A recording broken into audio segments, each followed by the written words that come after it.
I quickly figured out that the income that I was aiming for to get into this, I 2x'd it in this very first house. Hello and welcome to Pillars of Wealth Creation, where we talk about creating financial success with a special focus on business and real estate. I'm your host, Todd Dexheimer. Now, let's get to it. Hello and welcome back to Pillars of Wealth Creation. I'm your host, Todd Dexheimer. With me, excited to have Brandon Schwab. Brandon, how are you doing today? So I'm awesome, man. How are you? I'm doing well. So a little bit about Brandon. He is a serial entrepreneur since the age of 15, brings 20 plus years of operating experience to Shepherd Premier Senior Living since its founding in 2014. Yes, sir. You had a little bit of a journey. It sounds like your grandpa was receiving some subpar treatment. Tell me about that. We'll skip the rest of the intro and we'll just kind of weave it in here. So tell me about the subpar care that your grandpa was receiving at one of these big box facilities. Yeah. So he was in there when he was about 85 years old. And as he was getting closer to the end, we were able to go in there to go talk with him today. And he clearly had to have help. We pulled the pull cord button, and I thought, as you were able to hit it, that people come like taking off over there to help you. 5 minutes goes by, 10 minutes goes by, 15, by 20, I get kind of edgy, right? By 25 minutes, I am like, who do I have to ask? And then I was able to go out there and I grabbed 2 caregivers that I asked to help them. But Todd, to be transparent, I was pretty angry how I asked them, just because I got pretty pissed. I was like, he has to have help. When he got in there, he wasn't able to ask for anything. So I felt I had to ask for him, and I was a jerk, and I feel terrible on it. However, I thought that that's what I had to do to get him help. And if anyone has ever had a chance to go into a home that is this place had about 150 to 200 people. The just odor was terrible. And they had a caregiver to every 20 to 30 people. And I was like, I hate this industry. I hate everything on it. And I thought I would do everything possible to keep as far out of it. And that's how I was able to get into it. Now that was the final time I was ever able to see him. He ended up being able to pass about 4. But after that, I felt terrible because as I was able to go home, I was like, well, after I was out of there, those 2 people I asked for his help probably aren't going to offer him a whole ton of help. And it was only because of everything that I was able to offer that probably actually hurt him. And I felt terrible on that, Todd, terrible. In here, I felt terrible. So I did a thing that everyone else does is after you're able to have those, I pushed it down deep and I kind of acted as if it didn't ever happen. Fast forward about 10 years afterwards, I was down in Florida and I got exposed to a 5-bed home that was totally, it was the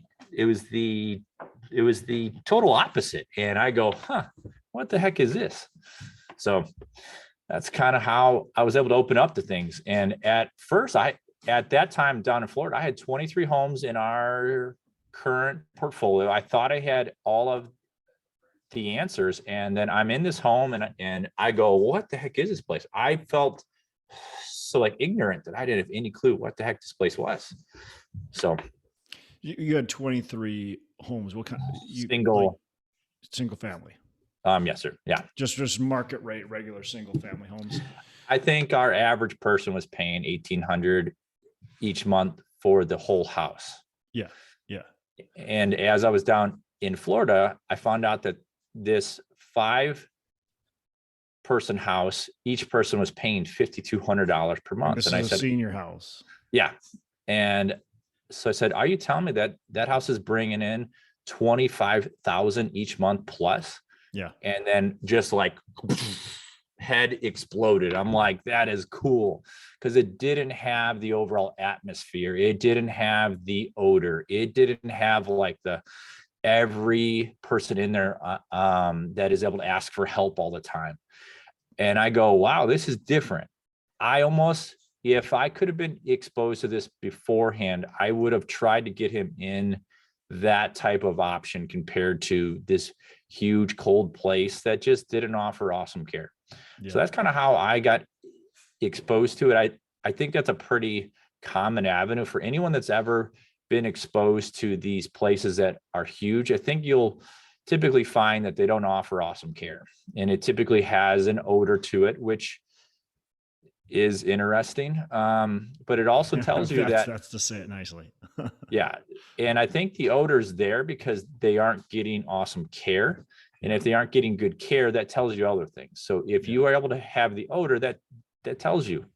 And that's how I was able to get exposed to it. That was back in 2004. I was in that huge building, and then I got exposed to that 5-bed home down in Florida back in 2014.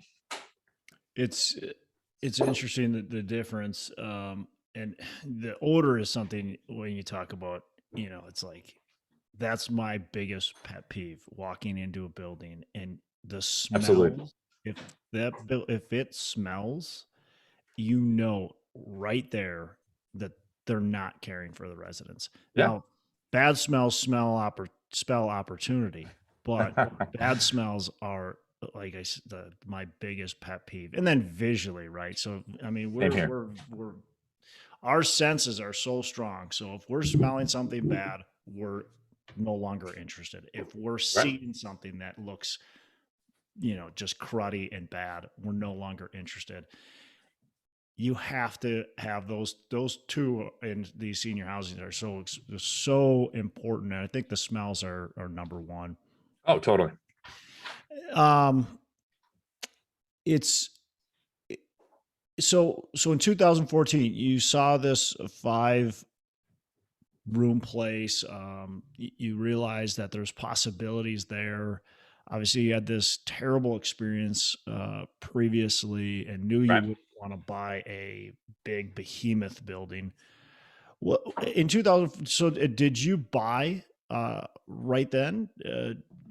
Or what? Take me through that. How did you get then into buying senior housing? Yeah. So from 2014, I had 23 homes. I went to our club for investors. I had a club of about 110 people. And I told everyone that I was able to exit the industry, and I put 23 homes up for sale. I sold 22 of them in about 32 total days, gone. And I took that cash and I opened up our first house. We bought it for 250,000. And then I did, so like what anyone else would do is I rehabbed it. I put $550,000 into it. The average person's like, Brandon, you did what?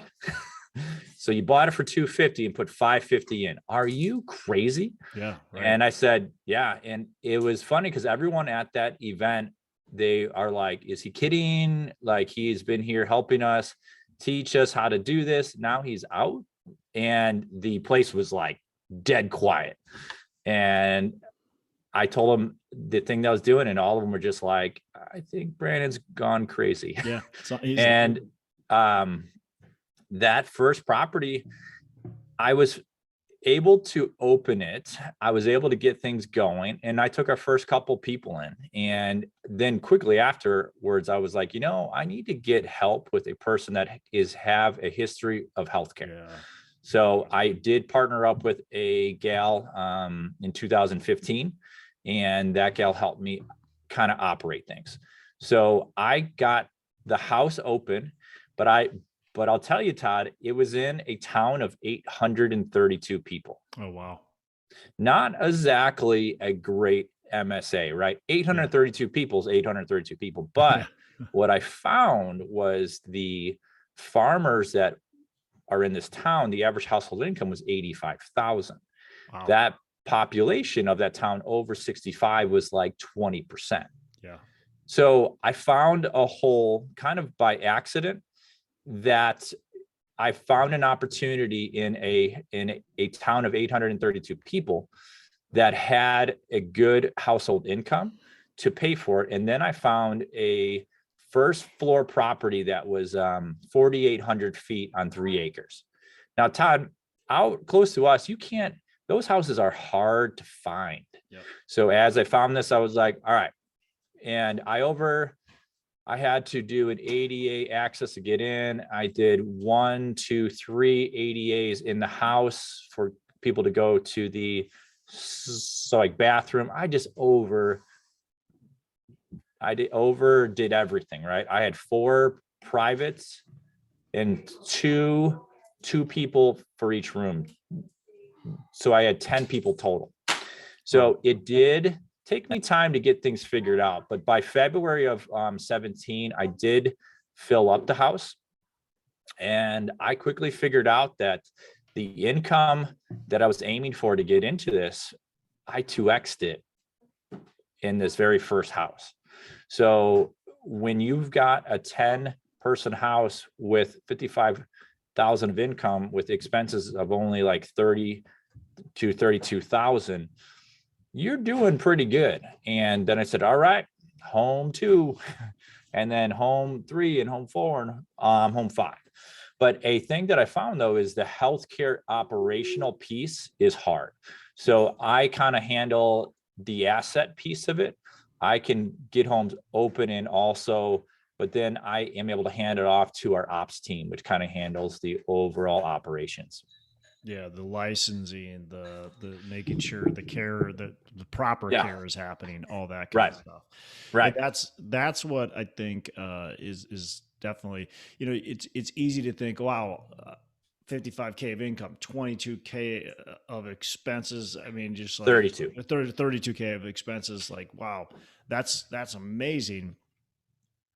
I want to do that. But then you don't understand the operations side of it. So quickly, if you hadn't brought in this person and started to understand or understood that early on, it probably would have been a different story.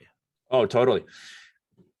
So I was in there at first, and when I had a first person offering care call in on me, and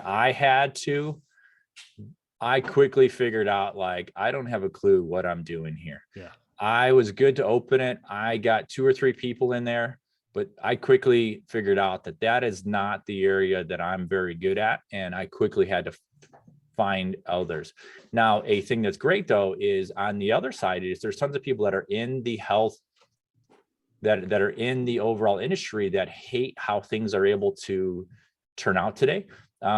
This last August, we just hired a gal who's in the industry for over 12 years, who was previously earning $115,000 each, or $150,000 each year. Took a $45,000 cut to come over. The only point of her being able to do that is she hated everything else, and for her coming into all of our homes was like, Brandon, this is awesome. Those people are going to put offering the top care over anything else. And I can have those people in easier than I can find folks that can do all of that and also figure out how to open up each home. So I think each of us have to have each other. Yeah. Yep. So, there's a surprising amount of abuse that happens in the industry and neglect that happens in the industry. Obviously, your story from the beginning back in 2004, it shows you exactly that. You pull the help cord and nobody comes until you have to come out swinging, right? Yeah. That should not happen. I didn't realize it when I first got into the senior industry. I didn't realize that was the case, and it wasn't even really a part of my mission at all. Like I wanted to create great homes, right? But I didn't think that was even a problem. And now that I see it, I'm like, man, we need to buy like all these places. So we can get rid of these owners and operations that are running like this. This is like crazy. So it's just an interesting, I think, how that industry, I don't understand it. Like, I don't understand how you can do that, but you kind of see it too. You do a little bit, because these people are sometimes crabby, and and if you don't have, I think the biggest thing, and correct me if I'm wrong in your experience, the biggest thing is the lack of training, it seems like, and the lack of really trying to find the right people that fit. I think a lot of people just fill in the holes with a bunch of employees and don't train them. Well, that could be a issue for sure. The bigger issue is, I think, the owners that own those huge places, they don't go there personally. Yeah. And if They they don't don't go there care. personally, and if they don't put eyes on people, and if they think of it purely as an avenue just to earn income, a thing that happens is they begin looking at it from a pure aspect of just earning cash. And a thing that happens, Todd, is that they think of it as, okay, so income's down, so what do? You cut expenses, right?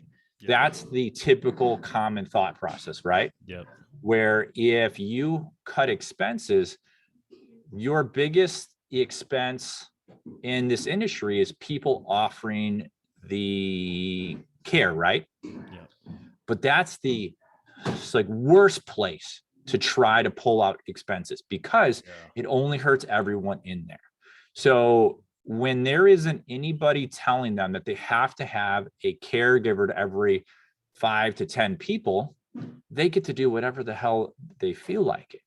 And as you have the operators that own 10, 20, 30, 50 of these places, 100 to 200 beds, they don't think of them as like, oh, hey, this is a place that is able to offer awesome care. They purely think income and expense, and also the overall earnings. So a thing that I think you're able to offer earlier is, if you get into this industry thinking that you're going to earn tons of cash, you are doing it completely the opposite. You aren't going to do good. Don't do it. Get the hell out, right? But if you truly care, that has to be your top. And if you do that, then you will do awesome. But if you don't, I've had people copy us, right? I had a house appraised, that first house, right? That house appraised for $1.8 million, right? Wow. The guy that I partnered up with that house goes, holy crap. He copied me and he built 2 homes. Yeah. Well, guess what? He's in it to earn dollars. Fast forward to today, he's got 3 houses. His occupancy is what? 50%. Because he doesn't truly care, he's thinking of it as, I'm going to earn tons of cash. He doesn't hire the proper people to get him in there that actually care, that it ends up hurting him. So I would caution anyone that is able to hear this to go, holy crap, this is an awesome industry. If you think of it as only the opportunity to earn money, don't do it. Yeah, I couldn't agree more. I think the seniors housing industry actually just amplifies that. I think that philosophy, for me, that philosophy is true in every industry, and I own a lot of multifamily. My philosophy is exactly that. The income's going to come if we respect our residents, we treat them the right way, we provide the services we want to provide. I think it's exactly the same thing with seniors housing, except it's amplified on it. Absolutely. Even bigger. Yeah. So yes, it is. That's Brandon, for sure. It's a lucrative industry, and we talked before. It's a lucrative industry. It's the cap rate you can come in at right now is actually really attractive. There's a lot of attractive things about it. There's also definitely some things that hold people back from getting into this industry. What are some of the, negatives, maybe pitfalls, maybe things to be aware of if you're looking at getting into seniors housing? Geez, man. I have been in this industry for 8 years, and I feel like I have hit all of them. In fact, I've hit all of them like 2 times or about 3 times each. So I can tell you there's plenty. I can tell you that if you truly care, though, you can figure out how to get through all that. But I felt COVID tested everybody. Big COVID time. was a time for 2 years that if you were kind of like, nah, in, you just got killed right there, Yeah. because that tested, are you in it for how you ought to be? And if you are coming in post COVID, I'll tell you, it's an awesome opportunity, but it is hard work. I mean, anyone that tells you that it's easy isn't going to be. There was a guy out of Arizona who was fantastic at teaching everyone how to do it, but it isn't that easy. You were able to go there, pay him $30,000. He will teach you. He was able to pass this past fall, but like, it isn't that easy. And all these people are go there, and to get in this business, though, is hard work. It is good to have the history operating beforehand, because you really need to understand how to operate a company and do things how they ought to be done. So I would caution, if you have a healthcare, you could do good, but I've also been able to talk to people that have a healthcare past that open up their first home, they open up home two, and they are working 85 hours each week. Yeah. Yeah. So That's usually who we're buying from. yeah, When we're buying from the mom and pop owner that owns one, yeah, two, maybe three houses, yeah, and they're putting in same here. 80 to 100 hours a week, and they're just completely burned out. They're burnt out, they hate it. And I think your earlier question, talking about how people are able to get hurt, it's because, and so I don't think I answered this, that the caregivers that are in there have to care for 20 to 30 people. Mm. When you have to care for that quantity of people, if you just can't keep up, that's when a person gets like, I can't keep up. They are doing everything that they can to keep up, but they can't. And that's when things kind of like explode. So I think you find a bunch of these operators who think that they can do it, and then they don't have any history operating. So they do everything themselves, and they take the ownership on them, but they trade their time with their family for owning that company. But at the end of the day, they think they own something, but they really don't. That actually That owns one's out. them. Right. Yeah, yeah, Yeah. that totally owns them. So that's a part that I would tell anyone that's thinking of getting in this. I would be careful. And one of, I think, the best things that anyone could do that has active income or has cash to invest, or a person that is going to be concerned on with, if you think about inflation, that's 8.5%. Anyone that is able to have funds is getting pushed to put cash out, right? You've got to think about the asset class that I think you are going to put it, but I think you could be actively in this industry, but you don't have to actually operate it. You could invest in one, but you don't have to operate it. Yeah. So Yeah. those are also options too. Yep. Yep. Love it.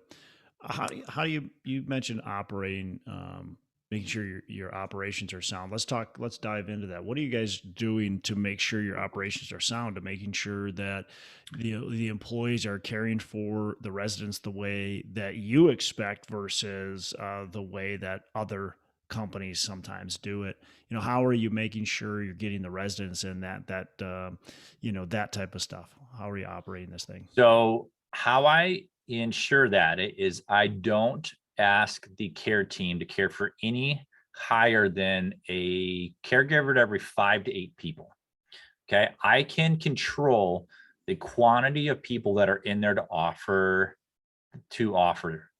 Okay. So when they're in there to offer care, if I have our 10-person house, right? Mm-hmm. I've got 2 people in there from 7 a.m. till 10 p.m. Yep. And when there's a caregiver to every 5 people, you're fine. It is the time when the owners gets where they are trying to earn extra money, where they do a caregiver every 10, 15, 20, 30 people. That's when things get hurt. That's when people get hurt. That's when the odor happens, because they just can't change people fast enough. So I create it where we use technology to help track changing people and to use technology to keep us in front of everyone else. I feel that the industry is so outdated and so behind times. It's kind of like the taxi. If you think about the taxi cab industry, right? The taxi cab industry, in order to call one, you used to have to put your hand up and go taxi, right? Pretty ancient, right? It's kind of how our industry is. Like, I kind of feel like how we care for the elderly is how we cared for the elderly 40, 50 years ago. Todd, Yep. it hasn't really changed. Yeah. Big, huge places just built to earn cash. That isn't how it is anymore. Things have changed. COVID punched that industry right in the face. Oh, yeah. Those big, huge homes, it was all over the country, all over. People are dead and piled up in all the closets, like particularly on the East Coast, right? That was bad. That's opening up people's eyes that back before that, I don't think anyone thought that there was any issues of that 100 to 200. Now people have a reason to go, I don't know. I don't know if that's a good idea anymore. I don't know. Right? So when things are changing, I feel like the taxi cab industry got taken over from Uber, right? How? They had an awesome option here, and they figured out how to use an app on your phone to have it be easier and faster. I feel like we are changing this industry. I feel that our company is the Uber, changing the industry from old and ancient to, I have got 3 pieces of technology that other companies don't use that gives us a edge. And that helps keep our houses good, clean.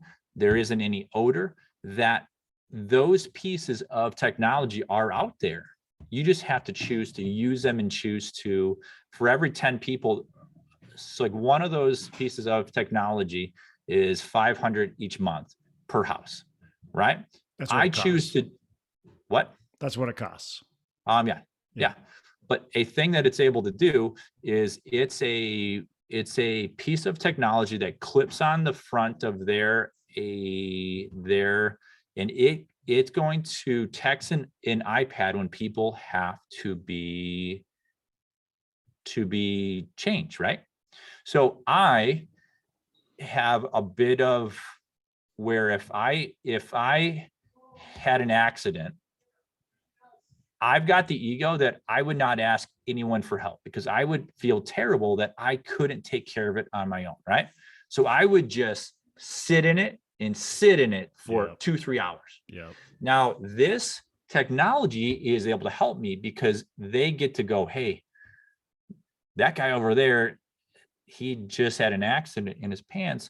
They get to come over here and they are able to help us. They are able to help escort me that I don't even have to ask for. That's technology that can change the industry. But the other competitions are focused on earning cash versus taking care of people. Now, the other angle of that is, yes, that costs me 500 each month. However, the average time people are in our house is 3.2 years and going up. Right. So what does it cost you to turn over each room or for it to be open for 45 days because you have to put an elder person in, or all of those costs add up? I would just choose $500 each month is able to help us. And Well, I've got two. if you've got people that are sitting in there and not being taken care of, Yeah. then the building smells, then the building's not pleasant, then people don't Yeah. want to work there. Yeah. That snowballs quickly. Absolutely. For sure. Yeah. Now you got real vacancies. Now you got real problems. What you said, you mentioned 3. So there's that. What else do you have? Well, I can't tell you all of them, but I use an app for our office that is custom done to build out for our company, where we basically have everything in our office is able to happen all on its own. It happens by itself, where there are things that I used to have to do beforehand that they were expensive. I had people in our office I was paying 50 to 80,000 to get things done. We built those back office processes a couple of years ago. That changed. I used to have to chase checks each month, and it was terrible. We are processing through ACHs, and it's fantastic. All of that is able to happen all on its own. Yeah. The other piece of technology that I use is to help get people into our homes. We use a way to help document and prove to the discharge planners how I can get the hospital paid an extra 35% by having people come to us other than going to everyone else. Because you get that if anyone is going to discharge from like hospital, right? Yep. And if they come back to the hospital within 30 days, guess who doesn't get paid, Todd? Yep. The hospital, right? Yep. So if there's a hospital by us that was up to 45% of their people were coming back within 30 days. So I figured out a cool technology that I don't know if there's anyone else in this industry that has figured out how to get people to directly come to you from the hospital and give the hospital feedback that they can track how much extra they are able to get paid. Because if you didn't get paid on 45% of your income, that's going to hurt almost anyone, right? That's how all of these hospitals are getting purchased by other hospitals, because they can't handle that 45%. Yep. So we are partnering up where they have people come to us and they find out, hey, they take awesome. And that's how there's a piece that I use that is able to help us with that. Gotcha. Yeah, we're using some stuff. I mean, it's funny because we take over some of these buildings and they're still using like paper to keep track of medical records, and Oh my their God. med cards. They don't even have a laptop or anything. It's just like they've got the It is carbon ancient, copy. right? Yeah, they got the carbon copy still going on, and Oh, the carbon copy. I haven't seen those yet. yeah, it's awesome. It's awesome, he says. Yeah, we've implemented some tech into some activities as well. Good. That just help help your staff do activities. They don't have to think. They don't have to pre-plan a bunch of stuff. It's just kind of all right there for them, and so it's easier for them to do it because they get busy, right? Yeah. And if they're busy, they're running around. They're gonna either forget to do the activities, or they're just not going to do them because they don't want to spend the time and energy doing them. So then the residents just sit around. One of our big beliefs is we want to add life to the years of our residents, not just years to the life of our residents. So, yeah, I love how you're talking. Like care is personal. So if you got these big, huge, buildings, and you've got somebody way down the hallway, how do you expect them? They're not, they're at the end of the hallway. They're 40 doors down. Like, they're not getting the care they deserve. Maybe the people on the front but the people in the back are just kind of getting left alone. And the people that probably need the most care are probably getting the least care Right. in those big buildings. So, Oh, for sure. yeah. Talk about leadership. What do you and your staff do for leadership to help make sure the all the staff are kind of on the same page, because that's definitely a challenge to make sure I'm sure you've got some younger people working for you, some college age maybe people working for you, and so everybody, some of these people, this is their career and Right. they are passionate about it. Other people this is more of a job and they're not as passionate about it. How do you, as a leadership position, ensure that you're getting equal level of care with all the staff involved? So probably 2 years ago, we implemented a app on all the phones, Slack, Yep. probably 2 years ago, and that was a game changer for us. That was when we were just tipping the point of having 2 homes to 3 homes, and it felt as if things were getting a tad bit like out of our control, and having that app where everyone can talk to each other, to give them a avenue to talk that they don't. I think that was happening beforehand is we were texting each other, and there was all these texts going back and forth, and it didn't give them a good platform to put all of that. Where today, now, we have been using that app for 2 years, and our team has 55 total people in our whole company, which that gets it difficult to introduce yourself to everybody. Yep. I go to all of our houses, and for the first time in 7 years, I'm like, I don't have a clue who everyone is anymore. Like, if it isn't for that app right there, I think it would be harder for us to kind of keep that home feel. It is key for us to keep the home feel, both for the people that are in our homes, but also the team that is going to be in there to offer help, that they don't feel like they're going into the office every day, that they are going in to actually help their own. That atmosphere is key.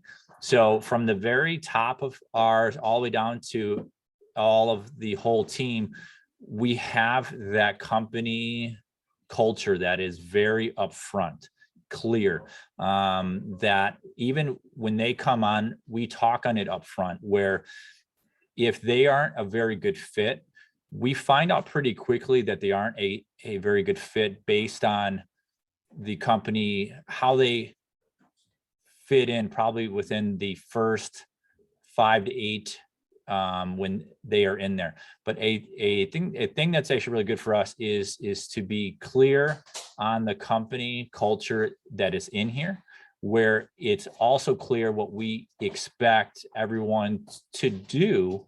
And we actually created a poster, and I don't know, it's probably like 24 inches by 36.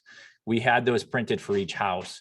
And that helps. It helps tell them what it kind of is, and what they can do, and the things that they can't do, in a kind fashion, right? Yep. Yep. Love it. Love it. Yeah, leadership is just so important. It's easy to ignore. I think sometimes that a lot of companies go wrong with that. That they just kind of ignore the leadership aspect, and they think that their employees should know the culture, should know what to do, should know how we act. But if you're not reminding them, if you're not telling them kind of almost every day, they don't know that. That's not the culture they have worked in before. That's not, they maybe came from a very negative environment. They maybe came from another home that was abuse was happening or neglect was happening. And so if they're coming from that, even though they didn't like it, they don't know how to act in your environment. They don't know how your environment is how the people are supposed to be treated. So that to me is super important. That's a big thing that we harp on is making sure that all our staff have every single opportunity to understand how we want to carry ourselves every single day. Oh yeah, for sure. Brandon, what's a mistake that you've made along, this journey, your real estate journey, just your business journey overall? What's a mistake that you've made that you can pass to our listeners so they can learn from you? Well, that's tough to choose because I've had tons of them. So, one of the things that I feel people do often is they overthink things before they even get into them, right? I feel like there's a like level where you just need to take action and kind of figure things out, where I feel a lot of folks really overthink things. Yeah. And to a point that they just don't ever do anything. Now, the issue with that is you tend to have some things that are able to happen, but I feel that if you can fail as fast as you can get places faster. Where I would encourage folks, don't be afraid of being able to fail. In fact, I would almost try to do it as fast as you can because it helps you get past it. Where if you think of everything that could happen and don't ever do anything, then you basically guarantee that you aren't going to ever help anyone or to do anything. I had a failure that cost me $85,000. And that failure was a deal that was up close to you. And I thought I got it totally done. It was through I had financing, a financing commitment from the SBA at so like 90%, right? And I think the overall, it was like 2.5% going forward. It was an awesome, awesome deal. When they asked for an extension for 30 days, the owner that I was buying it from didn't take the extension. He goes, Brandon, I have another offer that is higher than yours. I'm going to have to, you are either able to close or else it's done. So when I was trying to bring in 12.5 million of capital in that 30 days, I think the investors that I was calling on could just they were able to feel that I was like anxiously like trying to get in cash. And at the end of the day, I did not get that deal done. What it taught me though, is I did get our upfront earnest money back. I got the $100,000 earnest money back. But what happened was our attorney racked up $125,000 of invoices. Wow. And I did get them down to 85,000. But what happened though, Todd, was this was an $85,000 thing that taught me, yes, you can take action, but you got to expect that things are going to also happen as well. So what I did with that is, at that time, I was in our OpCo piece of our company that I was in operations, right? For 7 years at this point. And I finally got to this point to close, and we failed on closing on a awesome deal at 14.5% cap rate. And we didn't get it done. That would have 2x'd our whole portfolio from 7 homes to 14 homes, literally overnight. Wham. And I could have cried because I was like so close and I didn't get it done. But what it taught me is that I will never have that happen ever again. So I got out of operations within like 30 days. And I was able to hire a person that's honestly could do that job probably 10 times that I was able to. And I opened up our fund, and our fund is here. So that doesn't ever happen, ever. And I have capital today now that as those deals are able to happen, I can close quickly. I can close with cash. I can get an awesome deal. But if that thing didn't happen, I don't know if I ever would have had the oomph to go open our fund, because that is hard. too. But I had to do a thing that I did not do beforehand. And I figured out how to do it because I had to. And I paid $85,000 to be taught that I have to go do that. So the first part is to take action. The other part is to, as you find something isn't able to work, you got to change quickly, but just keep on going and don't ever build quit. Yeah, it's I love that. You're talking about, you said originally, don't so many people overthink things. And I see it so often. I know a few people that have taken every course there is. They go to every conference there is. There's tons of them. Hire mentors, they do all this stuff, and they still never take action, or very little action. They're always overthinking, and they never want to take that risk because they don't want to make a mistake. But yet you were in this industry 7 years, and you went out and you took a risk to put this property under contract. You weren't able to close on it. You got slammed with $85,000 worth of expenses. That sucks. Plus your time. You didn't, you didn't really mention that too much, but it took a lot of time, and it, forever. Yeah. And so now you've got this, crap.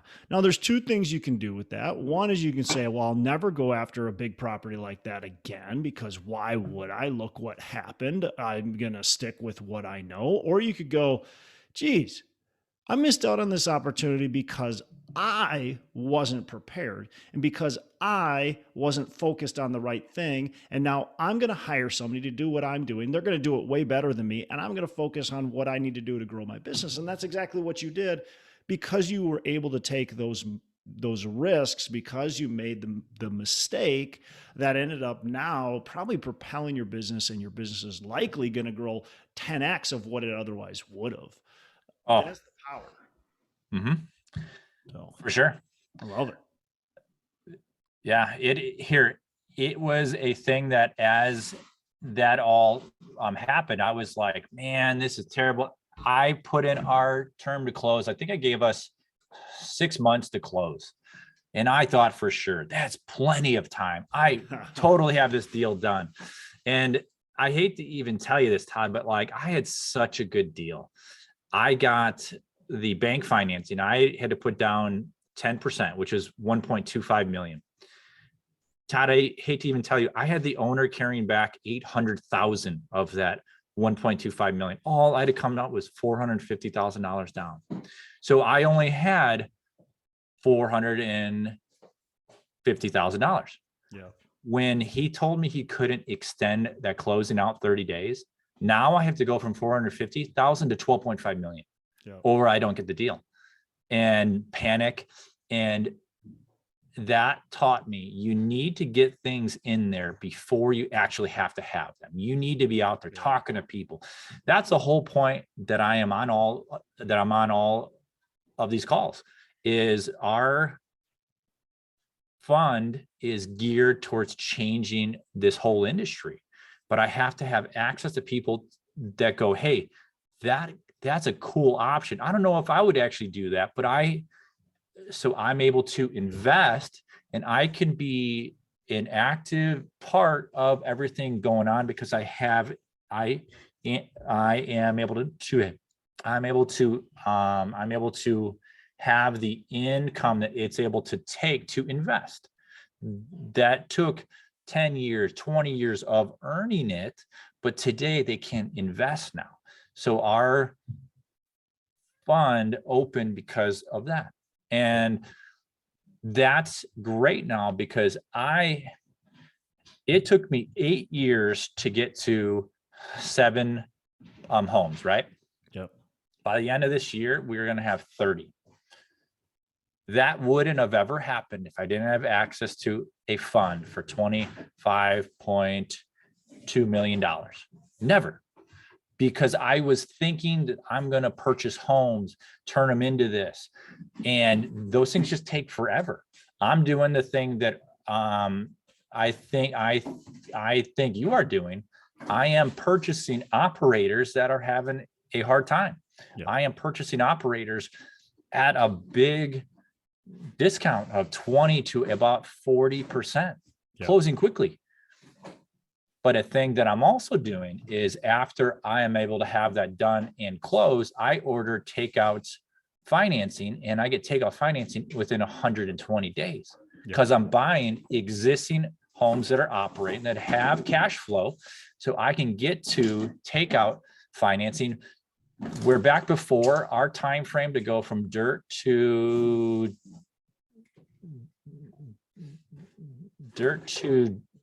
people in our homes was about 12 to 18. So a year and a half. That's a big period of time to have to hold carry costs and in interest and taxes. That is not fun. Right. COVID taught me that takes too long to get to that. So today now we've got capital in now with our fund that I am doing these calls also, that if anyone's able to hear this and if they are in this industry, they could exit. Call us, please call us. We are actively looking to purchase, close quickly. But we're also looking for investors, and particularly our fund is geared not towards the average investor. Our first batch of funding I did in 2019, we brought in from 33 investors, right? The average guy was putting in 200,000. It was into each asset by itself. So that was a 5-year term. What all of us are doing today now is we're looking for a family office to put a bigger chunk down into our fund, right? That's going to help us get there faster. So that's how things are totally different now, because then I can go buy portfolios now. Where back before I was like, hey, I am able to open up this home, where today now I am able to buy portfolios of 4 to about 5 homes each portfolio for $4.5 million. Now, a thing that's really cool is if you buy a portfolio at 4.5 million, that's at 50% occupancy, when you fill it, it is going to be worth 10. So there is huge plays in here. You just have to be comfortable in here. Because I've been in here for 8 years, and I've honestly done everything that you can do. You get taught how they ought to be fully finished, right?